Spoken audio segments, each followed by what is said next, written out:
Третия сценарий, то е за неродените братя, сестри, абортите, които имала вашата майка. На пръв поглед тук всички ще кажат какво ще има с някакви аборти и с деца, които не са се родили. Но този вариант се появява в реалния живот така. Когато има такива аборти, вие не знаете за тях, те са останали скрити и не им е дадена възможност да принадлежат към вашата родова система, то тогава вариантите са, че много често пъти вие живеете по две. Тоест, работите за двама, веселите се за двама, поемате товарите в живота за двама, всичко ви е по две. Как може да разберете? Простичко казвам така, наблюдавайте себе си и вижте колко силно имате желание или го правите да си купите две рокли в различен цвят, но от един и същи модел, да си купите две червила в различен тон, т.е. дали твърде много си купувате по две неща. Ако сте мъж, може да си купите два различни панталона като цвят, но еднакви като модел, или да си купите две бормашини и всичко, което е по две, дава сигнал, че там някъде има някой, за който вие също безсъзнателно купувате.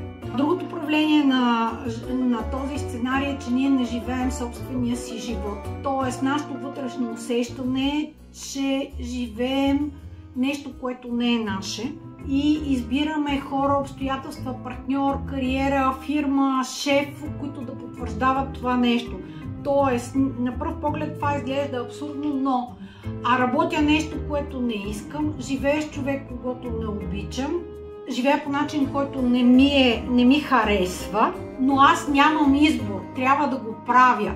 И когато аз попитам клиента защо трябва да го правиш, наистина неговото усещане е абсолютно истинско, че той няма избор и че ако не живее така, той ще умре. Тоест, за съжаление, този сценарий е доста тежък сценарий и за всички сценарии важи, че ние можем да ги проработим само констелационно. Няма все още друг метод, който...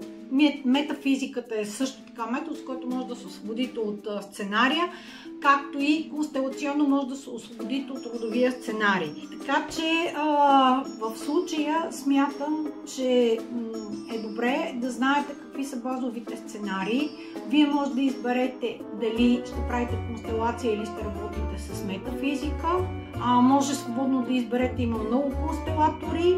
Включително и аз съм констелатор, работя, обучена съм и работя с метафизика.